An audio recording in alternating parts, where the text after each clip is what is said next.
It's a sport where it's easy to make big gains for not an inordinate amount of investment, and we love that. Off the ramp, it's Florian Vermeersch, and so it is somebody that perhaps we're a little more familiar with, at least out of these early riders, and somebody who can go very well, taking advantage of the quota, fielding 3 riders actually, courtesy of having won it. You're allowed to have the champion plus 2. So Florian Vermeersch is here. How will he go? Well, I would say that we're expecting a solid ride, and it's something that you've nodded to. Of course, we would expect as we go up this start list, as we get closer and closer to the conclusion of today, we're going to see more and more exciting rides come out of the bag. But something I wanted to go back to is Nsengi Umva here, and the display that we've seen in terms of the start order, and that they have really put on show their best talent from Rwanda here today. And we've had a real good opportunity to have eyes on the first 2 riders in the women's and the men's to start, to go, have the availability to go into that hot seat. But they've put in really, really good rides today, those 2 riders from Rwanda. The Volcanoes National Park, and there was a gorilla. That gorilla looked like it got a microphone.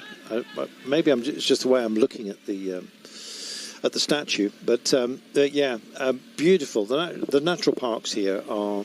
There's so many natural, indeed, attractions. I've got to say here in Rwanda, the Nyungwe Forest National Park. Just nestled between the mountains and some of the water features, and of course the mountain gorillas themselves. As we say, amazing creatures, and indeed the scheme to help them and their population to grow has been, I guess, an example to the world. It's fantastic. The mountain gorillas, and in fact in the lowland areas with the white rhinoceros as well. 70 new arrivals of the rhinos, and an ever-growing population of the mountain gorillas in the Volcano National Park. Something to be proud of for this nation.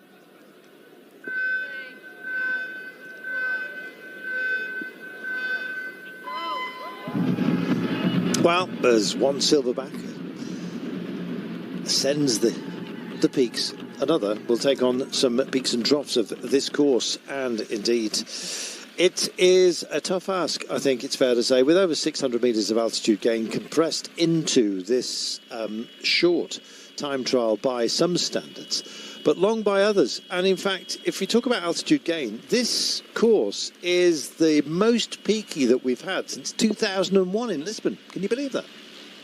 I can believe it. I can believe it, having seen everything at play earlier on today in the women's elite time trial. I think it's also notable, obviously, the structure of a course, the layout of it. It's not just looking at the pure elevation gain, as you know. It's the positioning of it in terms of pacing that effort. And I think a lot of riders have arrived here and had a good recon, a good look at exactly what lies ahead.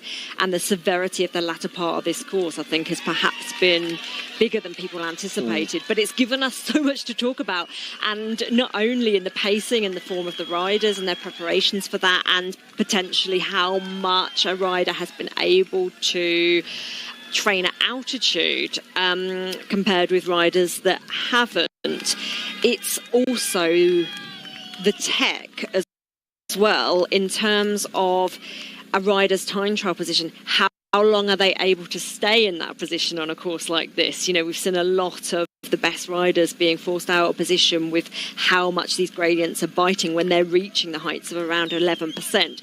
And you've also got to navigate cobbles. Is it a gain to stay in the skis, to stay in that position, or are you better off trying to power over them out of those bars? So it will be really telling to see when we get the smaller time gaps coming through a little bit later as to how riders are approaching it. But we've talked a lot about the elevation gain. But of course, on the other side of that, we've got some really, really pivotal descents that do lend themselves to really high speeds, open, wide roads. And how much can a rider continue to unleash power on that? That's where we can have an eagle eye on people's gearing choices. This is Edwin Undungu of Kenya about another famed place for its tea, I've got to tell you. I do love a rich Kenyan black tea. It's just absolutely amazing. There is Kenyan white tea as well, but to be honest, the black tea is a heady brew. Gives you a boost. You kind of need one. Anyway, here is our friend. And to be honest, the second and third checkpoints are separated by not a mighty distance. But just to give you an example of how far ahead of the field that Nissan Gyumva is, he's been through the third checkpoint, and only 2 riders have been through the second checkpoint, which of course he led through as well. So it's going to be a proper benchmark for him. Just passing by one of the formal gardens here. Top topiary, I've got to say, around the fountain there, but haven't said that for a while.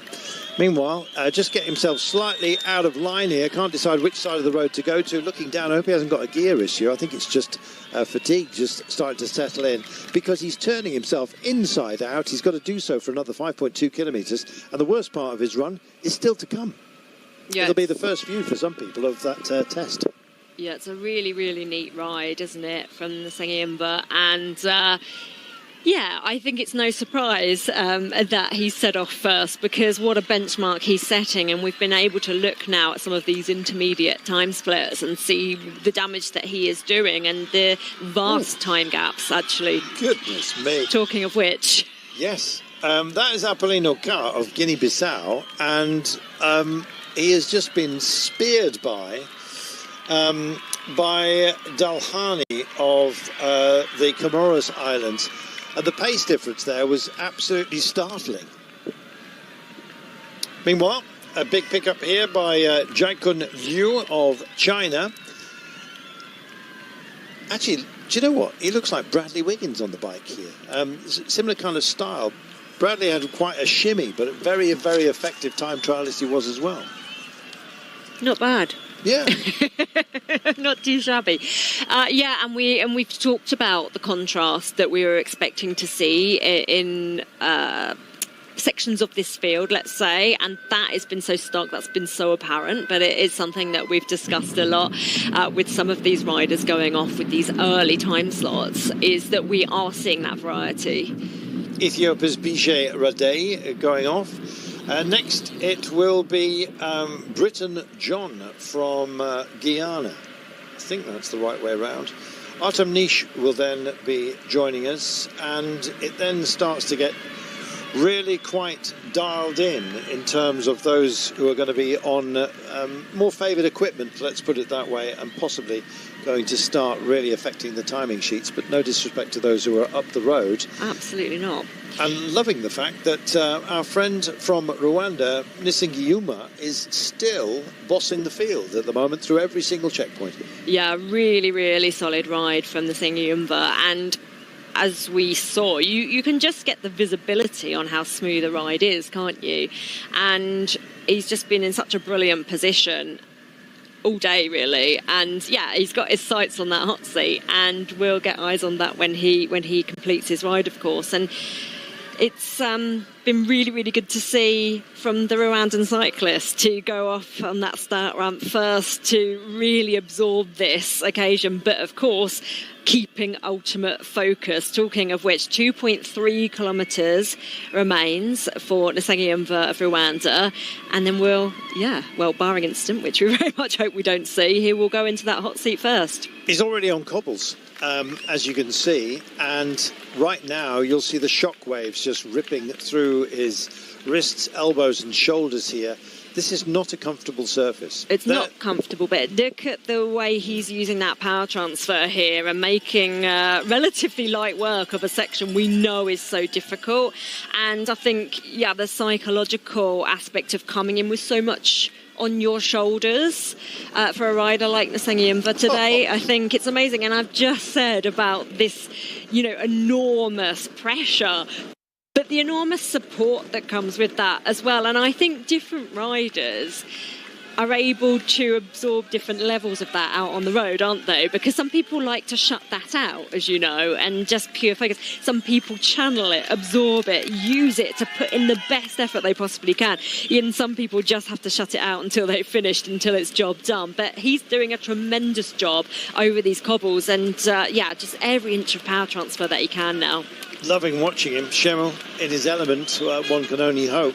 At the moment, he looks like he's tying up ever so slightly, but this is an awful lot steeper than perhaps it appears. And it's about to get even worse. It nudges up to, indeed, 11%. But look at the pace he is going at the moment. 13 and 14 kilometres per hour. It tells you exactly what he's having to deal with. Gravity is not his friend at the moment, I'm afraid. And in fact, there's a Heartbreak Hill, which is where he's coming to, where they go over several little rises. Upon every crest, they're thinking, well, redemption must be just over this next hill. And it's just not. It keeps going, doesn't it? Like some kind of pesky nightmare roller coaster ride through a house of horrors. And you're just waiting for to be gobbled up by the big beast at the end. And here we go. There is that 11% just ahead of him. Give him a cheer, everybody. He's going to need it. Heartbreak Hill is a very good summary for this section of the course, isn't it? Because it's painful for us watching just how long this final 2 kilometres feels, let alone the rider that is out first, setting the benchmark today, and indeed every rider that takes on this elite time trial for the men today. It's agonising seeing just how long 1.5 kilometres remaining can be, but it's all about keeping as smooth as possible over this segment, and it has proven to be a big talking point already today in terms of how many elements are at play on this course. It's not just the elevation, it's not just the fact that we have a section of cobbles, it's where that comes in the course. And in terms of pacing, the riders know what lies ahead of them. They know that latter part is so pivotal. And also in the tech that they're using, what are the tyre pressures going to look like for this? Is that a big consideration for people? You do not want to fail with your kit coming in at that last point in the course when you might think you've got it in the bag. So yeah, every element of this time trial and the preparations for it have been really crucial. This is Ahmed Bedreddin Wais, the refugee Olympic team, and I just love watching this man. I mean, he is clearly struggling, but he is, if nothing else, absolutely rack full of determination to make this count. 35 years of age now. He's been around for quite some time, but he's honoured us with his presence. And the very fact that he has the will to do this and just to drive himself on, it's a credit to him and indeed to those who have helped him to get here. Completely, and I think at every level you have to focus on your own race, don't you? Everybody's got a target within a race, and it's going to look vastly different for different competitors, but it doesn't take anything away from the importance of that rider being here today. And that is the story for a lot of these early starters. But talking of early starters, Nsengiumva coming into the closing metres of his ride, and it has been brilliant today. Good man, a very good man indeed. Well, we said around about an hour we could be seeing times. Well, he's trimmed that. He's going to be in the 56s by the time he finishes. He's still got these desperate little rises and falls which account for the last 300 or 400 metres. And it really is rather cruel. I mean, it's great entertainment for us. And he is smiling through the grimace as well, and bless him for that. He comes up out of the heat haze, which is still being displayed here, despite the clouds, which have just taken away the sunshine for a moment. But a beam of brightness is going to fall upon this man. He comes over this rise. He'll go into another one. And look at the reception he is receiving here. They're waiting for him, and so are we. He's going to be the first man to stop the clock on this men's elite world championship time trial, and he wants to finish under 57. He's going to do it as well. Wonderful. What a ride from Shemu Nsengiyumva. Every inch of that hurt, but you could see the mix of grimace and pure delight coming into those crowds to finish a time trial effort of this magnitude. He, of course, was the first rider to start in this field today in that beautiful arena with so much sense of occasion, of importance around today. The first time we've had the World Championships, the UCI Worlds, come to Africa here in Rwanda, in Kigali, and he will now take to that hot seat. And yeah, that was a fine example of the local talent. Some beautiful buildings here as well. This is the convention centre here in Kigali, modelled upon a beehive, apparently. Traditional beehive. Not one, I believe, built by bees, but they used to make beehives out of kind of bound rope. There we are. Built up in a spiral. You know, save you having to climb a tree to get your honey. That kind of thing. Anyway, moving on. More technology. Rope beehives. It's worth pondering. Gervais, we are looking at the moment, and we're waiting for our splits. Gervais, second quickest, 10 seconds down at the first split to Nsengiyumva, who has indeed completed the course. But showing you just how competitive the Rwandans are. They will naturally have practiced every single twist and turn, probably knows every single millimetre of this course. The man has just finished, but Laurent Gervais is on his case, and as we have seen earlier in the women's time trial, running a negative split, holding your pace throughout. I mean, our women's champion, I won't give the game away, did an amazing job of nailing every single split, to be fair, to achieve the title. Right now, Laurent Gervais may well be moderating his pace. He could be our leader at the end of this run. And it's no small feat, is it, to achieve that? And we talk about riders mapping out their effort and knowing exactly what they can do, but doing that on race day with the different pressures that are thrown at a rider in that scenario, you can't guarantee it. You cannot guarantee mentally, physically how you're going to feel at each point. And yeah, how much you are absorbing on the day of all the potential difficulties thrown at you. And again, as we move up the list to the pointy end today, you know, there's riders that will have psychologists around them or have ultimate team support, will have played out every inch of this race in their head for quite some time before fielding it. But that's not going to be the case for everyone. But I think we're seeing the gains refined and refined for our top competitors, and it's fascinating from every element of the sport. Some very vocal support, I must say, for Ahmed Orkan here. Well, I've seen him in action on the track, Ahmed. Also seen him in the Tour of Turkey. Well, a constant reminder of the history of this now great nation. And this is the Campaign Against Genocide Museum and their gardens. And a rather spectacular statue, I must say, as well. Stands as a proud testament to the courage, resilience and ultimate unity of the Rwandan people to put that unimaginable horror behind us and indeed move on. And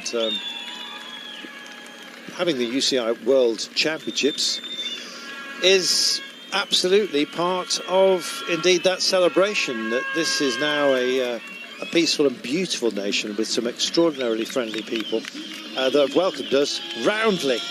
And Laurent Gervais at the moment is being screamed through every single benchmark, and he is standing up to the test, doing a phenomenal job.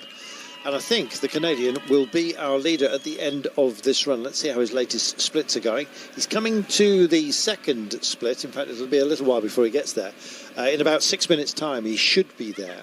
And I think that he may well have taken control of this. Take nothing away from Nsengiyumva. I think his run was absolutely one to write home about. This is Lake Kivu, as you can see, and it's an absolutely beautiful. It is, of course, a landlocked nation, but yet, of course, it does have these enormous bodies of water, and how beautiful they are as well. Almost tranquil. It kind of looks like an ocean opening up before you. I mean, some of the lakes in Africa are unbelievably large. Lake Victoria, many of you will know, is, I mean, you get to the middle of Lake Victoria and you may as well be in the Pacific Ocean. You have no sight of any land either side of it. It's so vast. And there's some big bodies of water as well, of course, here in Rwanda, which very much part of our backdrop today, and very beautiful they are too. Well, how beautiful that run is going to be for Gervais, we will wait to find out. Meanwhile, back to the start house.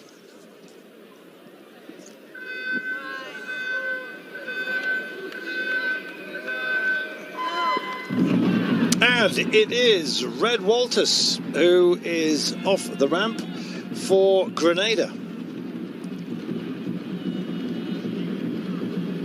You know, no rider who takes part in this is going to forget this. It is a life experience for everybody who witnesses it. It's lovely, isn't it? It's spectacular. We were so excited at the start of the day, and it's just delivered, hasn't it? It's not disappointed whatsoever. It's, in every element of it, it's been a real joy, a real pleasure to observe this so far, and it's going to get better and better as more of our riders manifest their rides today.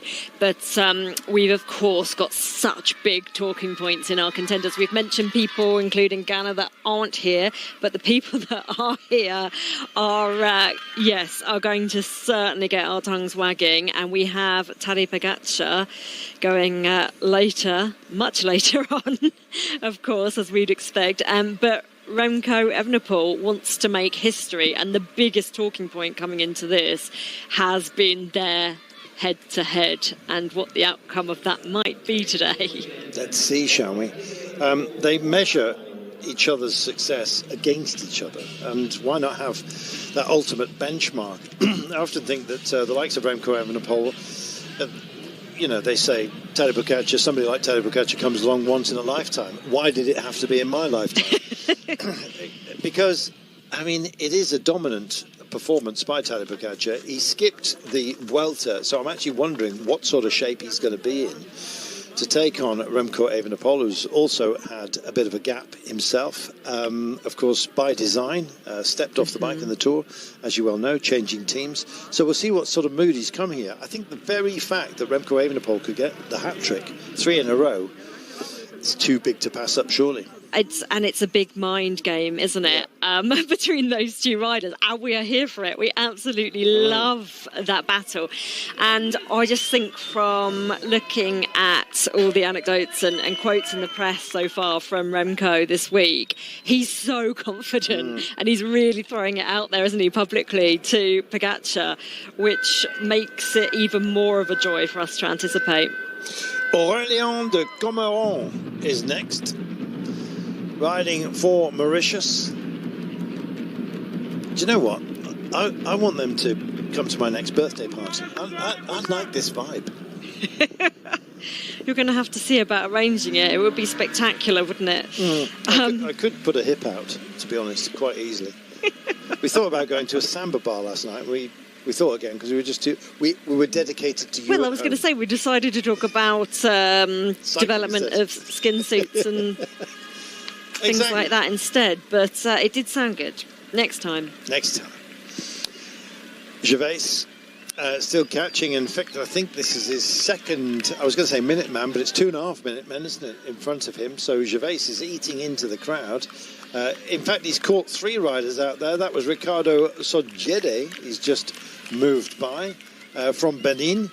So he looks like he is having a very effective run as we dwell on, of course, the Volcanoes National Park once again. These volcanoes, there's 2 ways to form mountains. One is by tectonic motion, and the other is, of course, by volcanic activity. One gets thrown up from the deep, and the other is the movement of the Earth's crust. I mean, you're getting it all here. That's at least my second geography lesson of the day. No, there'll be more. One was teaching me how time zones work. We are playing here in Kigali, this wonderful capital of the great country of Rwanda. And we are loving the cycling so far. It's about to get very, very intense. And I think our benchmark, our next one, in fact, I think he's just coming up to our next split in a few moments' time.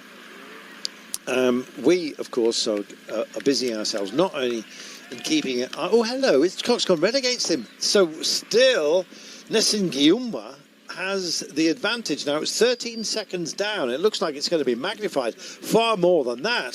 So what's Gervais got for the latter part of the course? And I don't think he's got the measure of Nessun Giumba, who has done an absolute dream start. We had no reference to it until this moment. But the very fact that Gervais has been found out by this kind of margin, all it does is underscore what the Rwandan did a little bit, Rwandan champion, I should say, Shemu did a little bit earlier on. Because this is 3 times the advantage. Yeah, it was a really, really stunning early ride, really solid performance. So after the first intermediate time check, Florian Vermeersch came in 45 seconds up on Nessun and Gervais at 56. But he looks to be coming. Let's have a confirmation of what happens at this second intermediate time check. He's just been through it, 39, near enough. 38.82, there it is. There we go, confirmation of that. So Liu at 2 minutes and 44. So still Rwanda will indeed continue the dancing band theme, because they've got a lot to celebrate with a fantastic performance by their national champion, and Nsengi Umva, who has done an amazing job and is still out of reach. I'll be getting in touch with Anthony McCrossan a little bit later on, because the Kimu Ronku market have got a special hat sale tonight. And I'm just hoping that it can bring me back something rather special.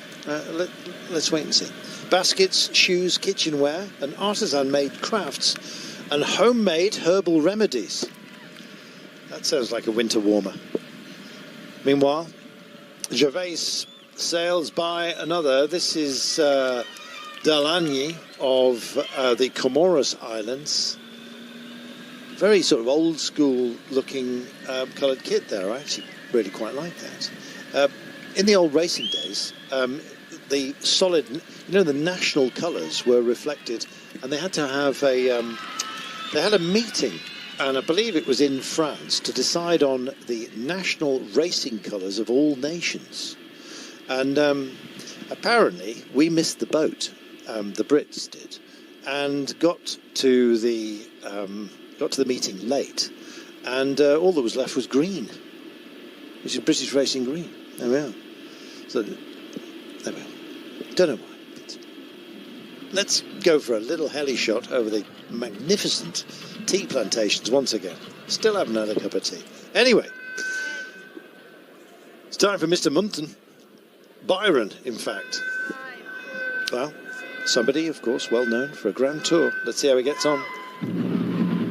I was talking Byron there, but anyway, that was a long time ago. This is Byron Munton for the Republic of South Africa. In fact, for many years, of course, African success generally tended to focus on South Africa, but the focus has kind of moved to include many other nations of the great continent, hasn't it? Yeah, sorry, I'm just keeping an eagle eye here. I'm distracting myself on the performance of Vermeersch, and we've talked a lot about our expectations in different tech setups, and just look at the contrast here as we're starting to see him go through these timing points. And 45 seconds he was up on Nsengimba at the first time check, and we'll see what plays out in the rest of his ride for Belgium. But I've also been trying to really have a look at the gear selection of some of these riders, because I think what will happen as we get further on today will be that differences can be made on these descents. And so I think, again, it's been quite a difficult measure to get of the preparation of the bike, given the elevation gain, but given how much they'll want to unleash as much power as possible on other parts of this course, including those wide descents. So, yeah, I'm sure we'll get a bike close-up of Florian Vermeersch in a moment. This looks like a dried-up mangrove lake, I believe, in the Agera National Park, because just the very nature of it. It looks like, indeed, this was a dry lake. Maybe it has been warmer than in other parts of the year. We're in one of the 2 dry seasons. There are 2 dry seasons, 2 wet seasons. So we are in a dry season, although I've got to say, with the billowing clouds here and a look of glissé upon the road, I actually wonder if we haven't had a little bit of light rain through the course by the looks of things. Yeah, it does look that way, doesn't it now? And we've been speculating as to these conditions, as to whether or not things like air condition, air quality and the altitude we're at and the humidity level, like, all these things have been discussion points, haven't they, coming in? I'm just seeing the pure image of joy and enthusiasm there, which has not waned all day from our crowds here. Still waiting for Canada to finish, but they have another rider off and underway as Laurent Gervais is out on course. This is Michael Leonard who starts now. Took a big step with his 10th place in the Basque Country, but not performed at the same level since. But as you can see with his feisty start here, he means business. He's on full attack mode, gets himself on the skis right now. He can climb well as a time trialist, so he's got that skill set to his name. Possibly handicapped by the route. Let's wait and see. I think that he will be okay, and he certainly started busy. Yeah, and it's really good, isn't it, to see riders just explode out of the start arena, down that ramp, out, and you can just see how people are settling into their ride. And it's so nerve-wracking to get the pacing right today. Yep. I'm having to hold back because I keep going to talk about the result of the women's race, but I am going to hold back on that. But it is interesting to hear insights from riders that have taken to the course earlier today and saying that even themselves haven't known whether they've got the pacing right during the ride because the plans have somewhat gone out the window on the course today. And you were saying we might have well seen the skies open up a little bit, and some of the riders were saying when a lot of the Europeans arrived to Rwanda in preparation for today and the start of this World Championships, that they weren't sure what to expect from the conditions, from the humidity, from this part of the world. So it's been interesting to see how riders have fared, and not all of us have been able to predict how some riders are going to fare, even if they are favourites on paper. And here's Florian Vermeersch for Belgium. 17.2 kilometres remaining for him. Target time was a 34.26. I think he's going to breach that, so he should be in the lead, but it's a question of just by how much. And unfortunately, we just cut away from him at a rather important moment because, with the Belgians getting an extra pass because they have the defending champion Remco Evenepoel, Florian Vermeersch is kind of here as a guest, and so he's taken his opportunity to go for it. This is Ryan Tarame. Now, somebody who on his day can actually produce very, very good time trials. The Estonian is often in the service of others, so he doesn't, even if there's a time trial in a stage race, he will often not be allowed to fully go for it because he's got to be a support rider within his trade team, so he wouldn't be expected to turn himself inside out for a time trial and give himself a chance of winning it. Today, he's got a great chance of going strongly, so Ryan Tarame will go well. We're still waiting, though, to see what Florian Vermeersch does through this split, and here it is. Now, don't forget, 34.26 is his time. He's easily going to be ahead of that, and so this will be our new benchmark. Now, he was trailing, don't forget, he had an advantage, I beg your pardon, at the first split of 45 seconds. Let's see what his advantage is this time. Has he held on to it? We'll get 3 checks along the way, and of course our finale at the end. We'll see if it's tying up just a little bit or whether he's managed to extend it. The clock will stop, of course, when he just bridges this corner. You'll see that. Still very much green. It'll stay green against him, and he has found another 6 seconds. So this is going to come down to how he can cope with the final climb over the cobbles, which we'll be seeing a little bit later on. But for now, he's in the birdseat. He certainly is, and we were expecting this, weren't we, when we looked down our start list at who was perhaps a little bit more of an earlier starter today, and we expected big things at this point from Ish, and he's delivering that, and it's really interesting. But you can see that Nsengiemba put in a really solid benchmark for everybody to follow today, but this is, a solid ride from the Belgian with 16.2 kilometres remaining. Just getting more aerial shots here of our area here in Rwanda. But yes, back to your point on riders' priorities and how different that will look coming into a World Championships. And I think that that's another really interesting element to this, is we can compare how a rider has approached a time trial, of course, in the likes of a Grand Tour. But, as you've well pointed out, that is probably not a priority for a lot of this field if they are working in support of teammates. So when they come in with a solo objective from themselves, that's when we really get to see some riders shine. Darren Rafferty off the ramp. Again, somebody else that's often in the service of others. And so this will be an opportunity for him to have a straight run at this. When it comes to time trials, you wouldn't possibly say that Darren Rafferty would be at top of your list. But I think he can wrestle a route, and this is one of those which is set for a proper battle. We're coming to Leonard. He's only about 5.5 minutes into his run, so he's a long way from the first checkpoint. However, just dwelling very briefly on the second and third checkpoints are really quite close together. When you're at full flight, they're probably only about 6 minutes apart, 6 or 7 minutes apart. So we're going to get the next Vermeersch checkpoint in just a moment's time. And my feeling is, well, let's see. If he found another, 7 seconds from his first checkpoint, he added to the margin that he had. In fact, let me just double check that. 6 seconds. I know there's some pedants of you out there, and you want these things absolutely bang on. So he was leading by 45.2 at the first checkpoint, leading by 51.7 at the second checkpoint. But the third checkpoint comes to us a bit like ground rush, so he's going to be through that very, very soon. It's a power part of the course, as you can see. He's holding a great line here, just inside that those yellow markers, and he's nearly there. So if the margin is bigger than 51 seconds advantage, so 51 seconds in green, he's holding it, and we'll see how he delivers it a little bit later on. Meanwhile, it's delivery time for our friend from the Olympic refugee team, and it is Ahmed Bedreddin Wais who is going to come home and stop the clock.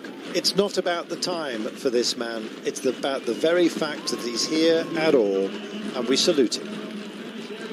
We certainly do. A real story of inspiration from this rider fielding today, and as you say, that's the important factor.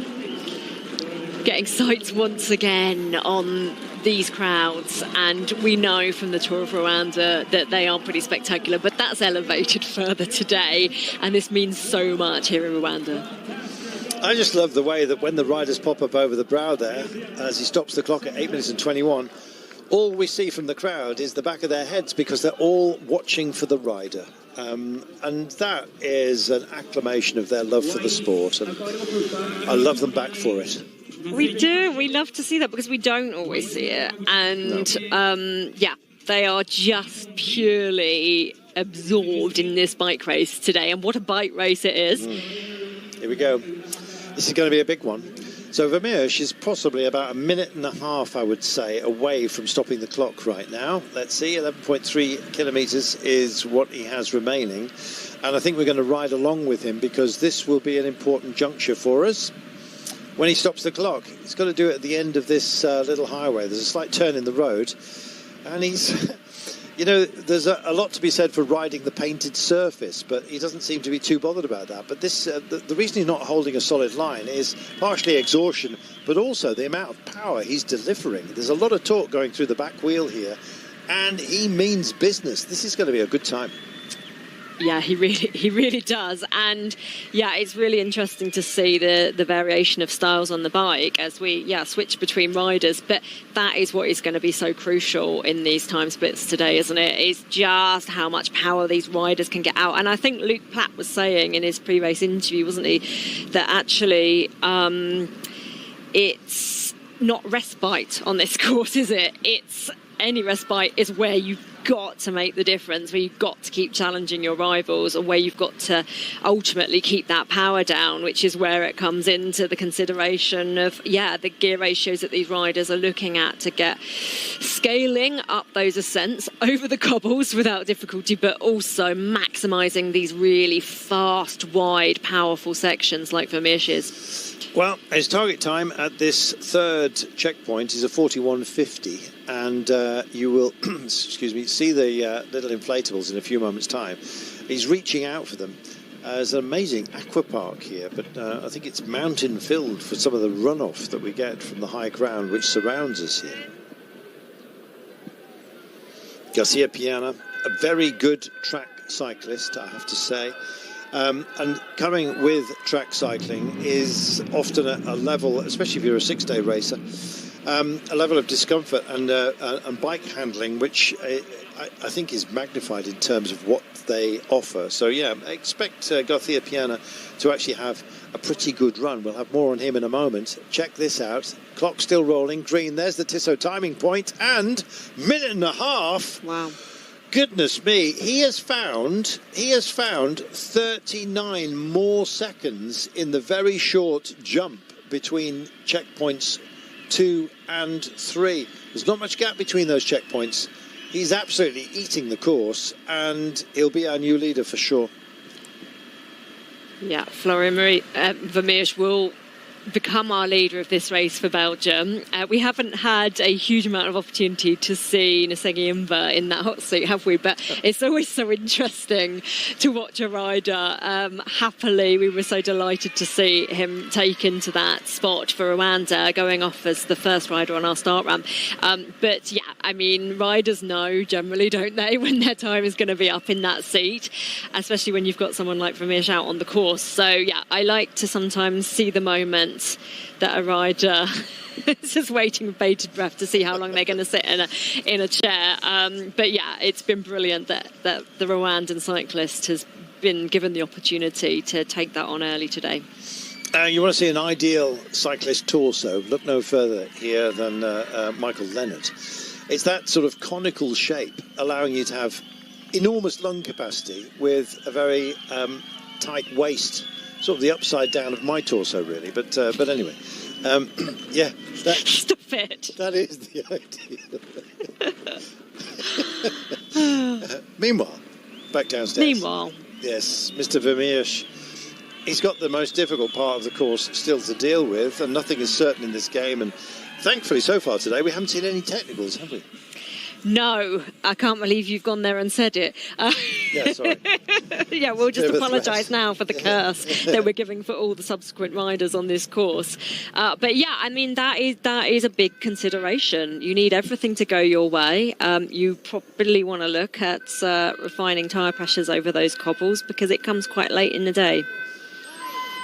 Sobrero takes off the ramp here, and Mattia Sobrero, it's kind of the other Italian, isn't it? We always talk about Pippo Ganna, but fancy living in his shadow. He's a big lad, he casts a big shadow, but in more ways than one, not just physically, but metaphorically as well. Mattia Sobrero, it's his chance to come out from underneath that shadow here today. What can he do? Yeah, it's a really good point, isn't it? Because, for anyone just joining us, we've noted some of the big names that we would always expect to look for, like Filippo Ganna in a time trial. But there have been many riders today given that opportunity, including him, to shine. And, I'm here for it. I think it's going to be really exciting.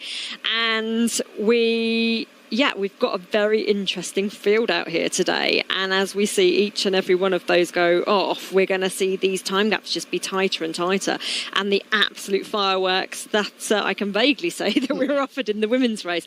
But yeah, I think, again, we talk a lot about psychology playing a part. And if you have felt that you are not the nation's priority, that you're not team number one, I mean, that's got to have an effect. So to be told, right, you've got the backing, you've got your opportunity to target this, go for it, I mean, that's got to make a difference, right? Yeah, absolutely. And Sobrera's got a great chance as well. In the Vuelta, he crashed in the team race, the team time trial. And that was a missing piston, basically, for his team. And so he has to pick himself up and just get on with the belief of doing something special. I think Sobrera will go really strongly today. I think he's one of those outside picks because he's got the chance to shine, and I think he will. And you can't underestimate that. And it's such a game, our sport, isn't it? In every element of it. And you can have the out-and-out favourite that doesn't have it all their way on the day. And that does happen. And it happens a lot in our sport. And that's why you can never say, right, this is how we're going to see the conclusion of a race play out before we've seen it. That's why we love our sport. But I do think psychology is being considered more and more. And riders are placing importance on that, and you've got to have the belief. You've got to ultimately have the belief, especially on a time trial, because the headspace that you go to, which is why I was never good at a time trial, is because, you know, especially on a course of this distance, you can go to many different places in your head, and to keep that ultimate belief in your timing, in your pacing of it, it's not easy. This course is not easy either. Liu goes second, but gives away well over 1:50 minutes, as you've seen at the line. That tells you just how big the gaps are, and what a great job that Nissan Yuma has indeed produced. Here's Luke Platt. He's off and underway. He's only just departed, and this will again be somebody who, provided he keeps it upright, could have a very fine run today. He's had a pretty wild season, to be honest. Half a Giro and a whole tour is what you might say. What's he going to snack on today? Let's find out, shall we? That is how we stack up Liu with 3 minutes and 28. I misread an intermediate time. The difference between first and second, what this is doing is telling you what our Rwandan champion Shemu did. That was brilliant. Yeah. Seeing Bert put in a really solid early ride. First rider off, of course, for Rwanda. Took to that hot seat. But yeah, we don't always know what to expect early on, do we, when we're seeing the start order of the day. But a really solid ride from the Rwandan rider. Here is Gervais, and it's just going to go against him. There it is at the line. I had quite high hopes for Gervais. In fact, he lost a lot of time between the first and the second checkpoints. Looks like he's regathered some of that time, but this is the Heartbreak Hill that we talk about. You go into a series of little, what look like ramps, and you think the finish line must be just over this one, and no, you've got another hill to climb, and here he comes. Just into our consciousness right now, and he's going to end up 40 plus seconds down, I'm afraid, by the time he crosses the line. But strong effort. That should be good enough for second place at the moment, and it is as the countdown continues. Seychelles, we spoke to him earlier, said he was a bit surprised by the conditions here. Weather conditions we're talking, the humidity, and indeed almost the heaviness possibly of expectation. I expect him to go very well. Back to Luke Platt. Well, the last time we saw him, he was actually pretty fresh, 7th in San Sebastian. But the thought is that he has been keeping everything for today. Australian time trial champion, and with the likes of Turbo Durbo hanging around. He was, in fact, I think smashed him in 21, didn't he? And then was a champion in 24, and indeed this year as well, which is why he wears the old green and gold. And I like Luke Platt. The old green and gold. Yeah, that's what they call it, mate. Oh, like, so many of the Aussies. He's got such a brilliant personality, isn't he, that it brings us well. And I was just like looking back at his interview that he offered us earlier today. He says he's absolutely stoked to be here, which I love as a quote. And his summary of the course was the downhills are rapid. And we've talked about that element of not thinking, well, this descent's a respite. Of course, for riders like Plapp, they are going to be capitalising on absolutely everything they can there. And it'll be interesting to see if we get eyes on that point of the course, what he can carry through that dead turn as well, because I think that's where we're going to start seeing riders when it gets down to the level of Luke Plapp, of Tadej Pogačar, of Remco Evenepoel. That's where the pressure is going to be put on, and you've got to get that balance right. You can't push it to the point where you risk coming off on a turn, but equally if your rivals are giving it everything through that, you've got to do that as well. But I think that's where riders come into a TT with such a clear idea of how they're going to ride it and sticking to that as much as humanly possible. Onto the cobbles, and in fact it's about the 2 kilometre mark where you get the steepest gradients here. It says that's extended over 1.3. Forget that. It's actually longer. It's actually a margin bigger than that. You hit the 11% very, very soon. And you can see the way the buildings here are indented.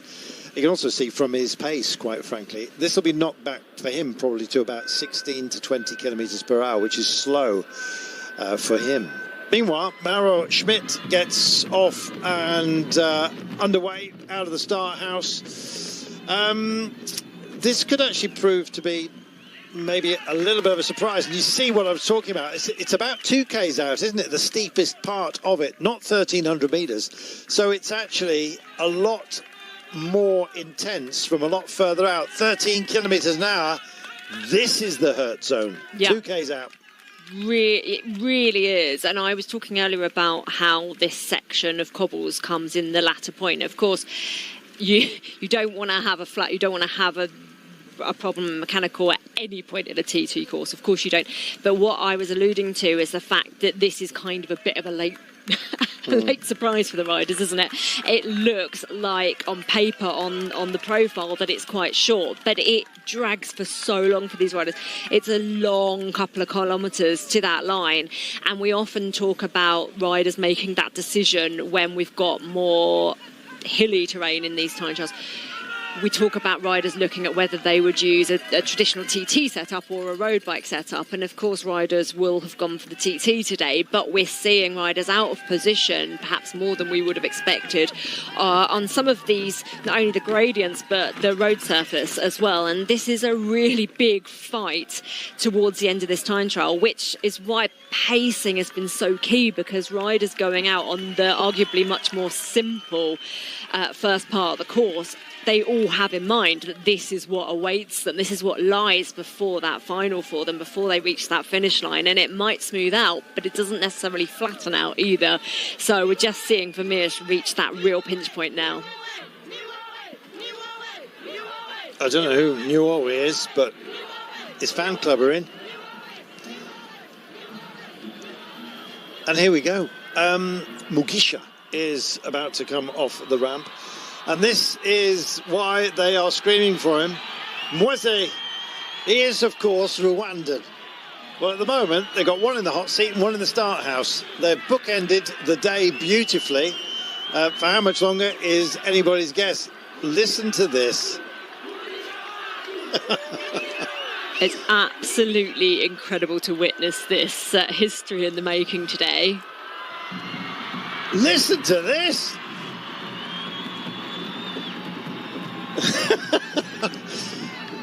That is brilliant. Do you know, just the joy of it is something to witness. 1,200 metres from the line is Vermeersch. Now, he was outstanding in the UAE Tour. I had the privilege of being there. Brilliant in Belgium as well. But then he goes and disappoints in Wallonie and in Great Britain as well, Tour of Britain. what can he do here? I think he's going to be in the hot seat, but for how long is anybody's guess, because he blows so hot and cold. I think the very fact that we've had a mixed course as well will suit him. So I think this is going to be a strong time, and maybe one that will stand the test of a lot of time that remains to us. And this is one of those points, isn't it, where we can't fully appreciate from the sights on our TV screens just what these gradients are doing to these riders at this point in the race. And you could just see the fatigue going through Florian Vermeersch there for Belgium, couldn't you? And he's got 700 metres to go, but this is not a straightforward, easy 700 metres. He's driving everything back in this time trial position, back on the skis to just pull everything. But this gives us a better indication that camera shot we just got of just how much this is biting here. Do you know what? I think you could swap the bike for a skateboard and he'd still come home with an advantage. That is an amazing margin that he has at this point on the course. And he is going to be our new leader. We'll see how long he manages to sit in the comfy velvet green chair. But right now, he's already into the hoarded section. He's collecting yet more riders along the way. I think he's actually hoovered up 5 on his run. And so the Belgian is, once the motorcycle takes the screen away from us, here he comes up over the crest. There's another crest still to be had. I think he is still going to have more than a minute and a half by the time he reaches the line. And look at all the faces looking at him and not at us. Look at that. That is proper fans of a proper sport. That is just spectacular to witness. The scenes here today in Kigali, Rwanda. Look at the effort of Vermeersch to put in that time. He trims 1:51 off the best time so far. He is our glorious leader as Andreas Leknesund gets off the start ramp. He's out of the house, not out of the arena just yet, and the drummer's still doing a fabulous job. The only Scandinavian representative this year, Leknesund. Let's see. Never really been a time trialist, but you know what? He is fantastic at mixed terrain, and this is precisely that. Don't be surprised if he gets a top 10. What about this, man? That's what we're seeing today, isn't it? That's what we're seeing from this course, is that the unpredictability of it has meant that it's not easy to conclude what that top 10 is going to look like, and it gives so much more jeopardy to this race, which is ultimately why we love it. Look at this setup. You're talking about the colours of the Australian national kit here, but that is a spectacular paint job and setup there. But here we're seeing Florian Vermeersch. I mean, we knew that this might be the scenes after a time trial of that distance, but you could see just emptied everything out the tank as you would. But I think what's also difficult when you go at that point in the day is, yes, he's come in with a brilliant time gap there. He'll go into that hot seat, but of course, we've got so many of the big contenders to come, and mentally it's very hard to know what's going to follow that ride. Here comes the old cone torso, Mr. Leonard. He's going to bring this one in. Let's see how he is running through the course. Rebecca's lost it now. He was third at the first intermediate. Let's have a look. He's looking for, in fact, he's a way off it. I beg your pardon. He's got a way to go before he gets to his second intermediate. His target is a 33.34, and I think my friend Michael Shea Leonard is indeed going to do something a bit special here today. He looks like he is fully on it, so I'm putting a lot of eggs in the mixture here. Meanwhile, back to this bike.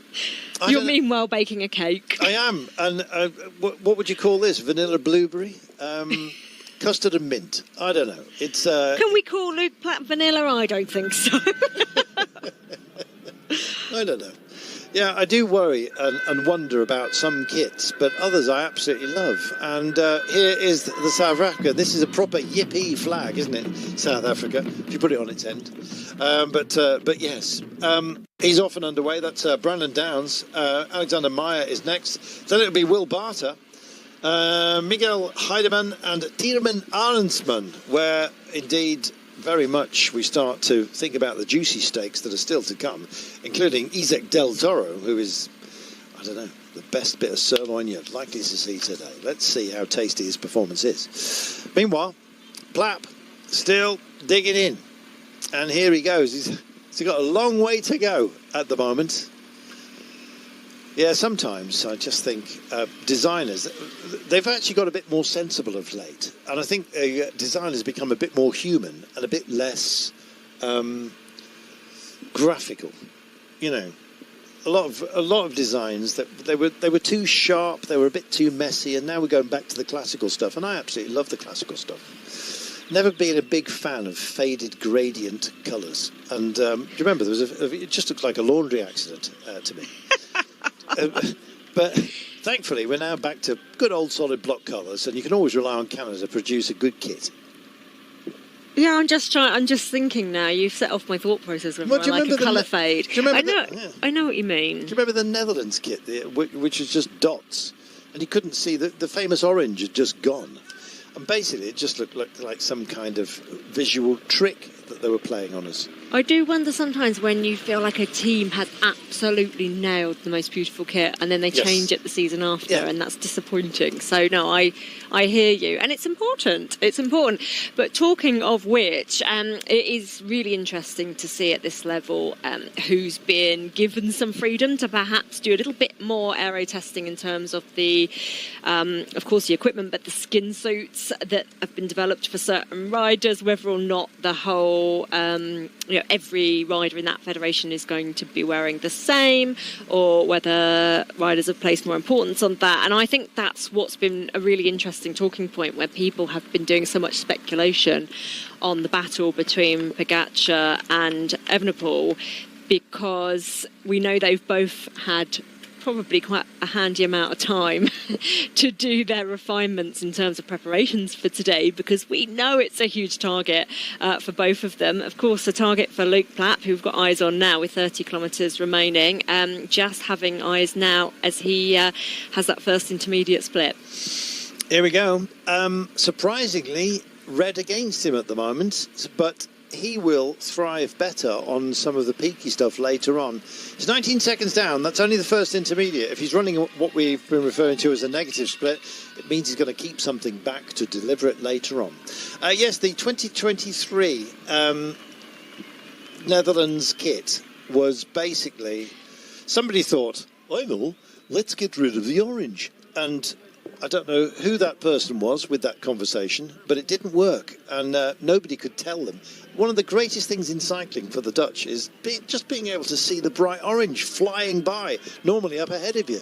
I was going to say, they're not bad, are they? Here, check this out. Second intermediate. Florian Vermeersch's time is under threat. And it's our friend from South Africa, of course, the southern tip of this great continent, who's gone deep early at the second intermediate. He's in there. How's about that? 7 seconds, second quickest. He means business. Look at this, look at this. And that's what we are seeing play out on this course today, is you cannot conclude from that first time check how people are necessarily going to be completing and finishing off today. And I just love looking at the different styles on the bike and how people are able to just capitalise on staying neat, keeping the aero gains where possible. And it's not straightforward today, is it, in terms of keeping position? We've got so much to contend with in the latter parts of this course. And, well, I can't wait. Yeah, it's you know what? It's fascinating. I'm anti-fussy. I don't like fussiness. I like things straight up. And I love the fact that here they have the cuddly toy, which is almost essential these days for any winner, is a gorilla. Of course it is. The mountain gorilla, which of course Rwanda is renowned for. Don't mess around with that kind of stuff. Do you remember the London Olympics? They had something that looked a bit like a mobile phone. I remember this. Oh, check it out. And, yeah. Well, and what is it from Atlanta? Get a cheap one on eBay anytime you like. Barter gets off and underway. William Barter is here, and he is here to do some damage, and it's to the opposition. He's going to have to do a little bit to himself as well throughout this course, because it is tough, and Will Barter departs the field. Meanwhile, Leonard, check this out. Oh my goodness, the times are a-tumbling, and Vermeersch, if that was a good time, this is an enormous time. King Torso is bringing it home. I told you. I was waiting for that, Carlton. But this Super is Cohen. proving to be as thrilling. Leonard Cohen. Go on. I'll sing the song in a minute. Go on. I'll just give you that freedom. That's what you are progressing towards here. Was it Suzanne takes me down to this place by the river, or was it? I can't remember. Anyway, he's my man. Come on, Leonard. This is going to be brilliant. I told you he was looking good. You wouldn't have it. You did. Mm. We worry, don't we, about commentators' curse? But you've, this one's been a blessing. He's got all the physical attributes of what is needed. He is spearing through the wind here, amazingly so. 10th place in the Basque Country. We always knew, when I saw him racing there, I thought, hang on a minute, this is really good. And from the early runners, my Canuck friend here is going to deliver something rather special. A little bit of a waver on the front wheel, but that's because he's taken in banking here, and he just makes a lovely transition to the other side of the road.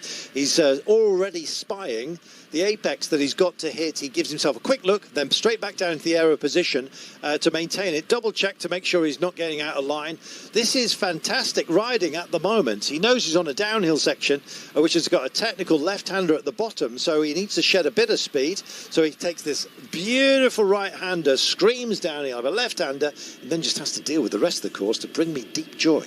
Meanwhile, Van Wilder is doing it for Belgium, but I'm afraid Vermeersch in the hot seat is going to have to start thinking about a plastic stacker, because he's not going to be sitting in there for much longer if Leonard keeps this up.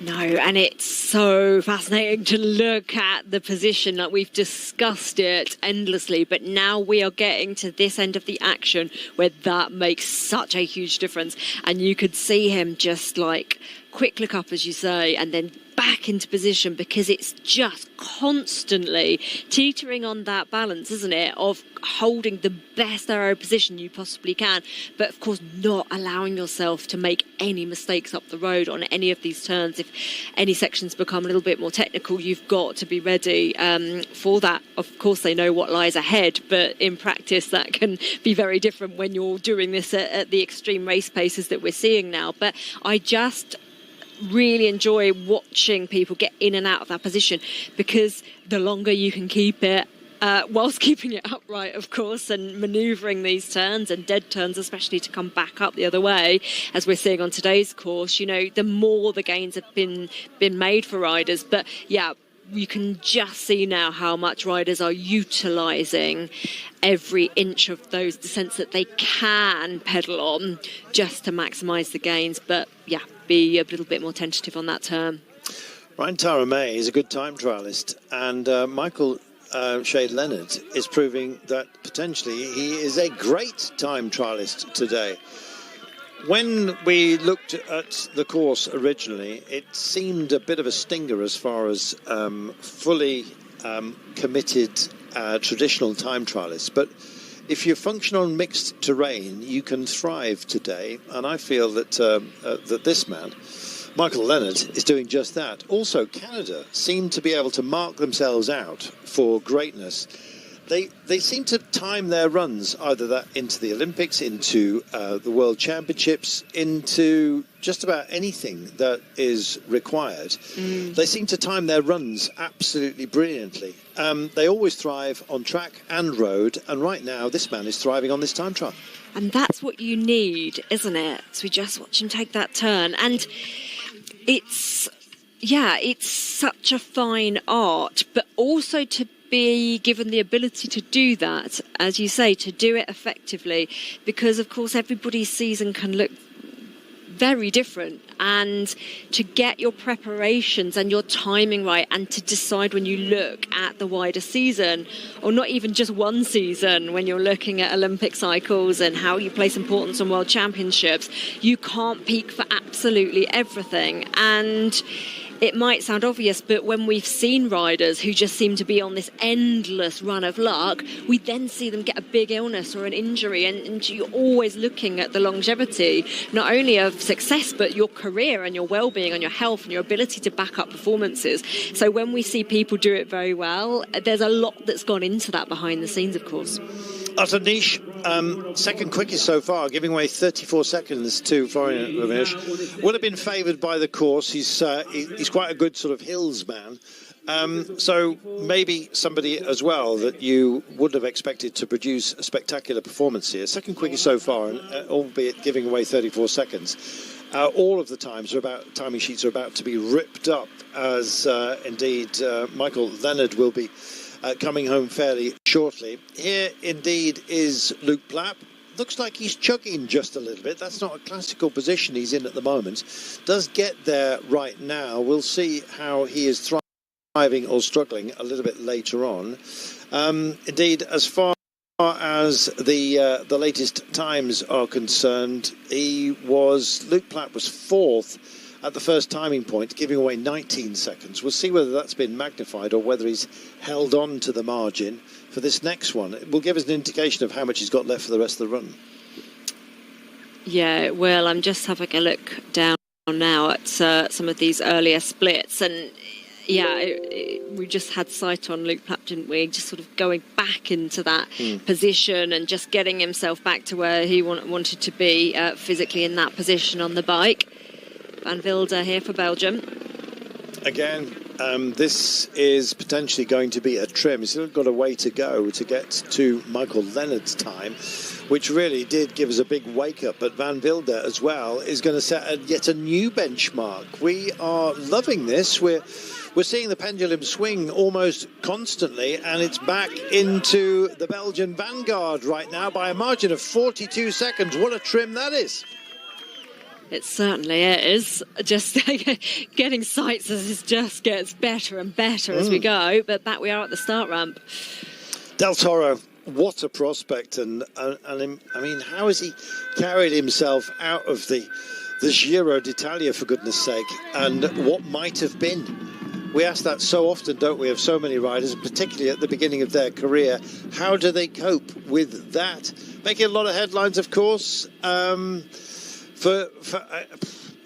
mean, he's one of those spectaculars, really. A lot is hanging upon his shoulders of Isaac Del Toro, isn't it? There is, and it's down to, again, how riders handle that, isn't it? Yeah. And I think we do often look at the stars of our sport at that level that he's at. You expect riders to become superhuman, to not...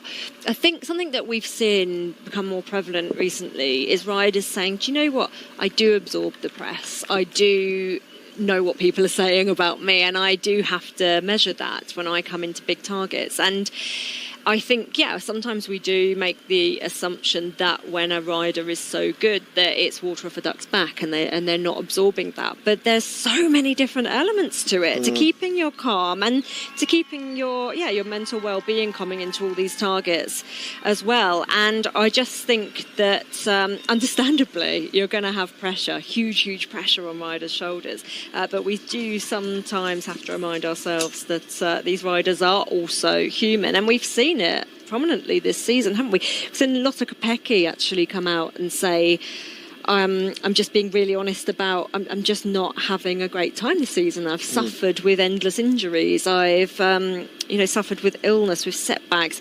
And people are talking about me like I'm just always going to win regardless of that. And whilst it's nice to have belief in a rider, sometimes that rider just isn't going to be at their best for whatever reason. And I think she's really highlighted that there's a lot of different pressures that come with that.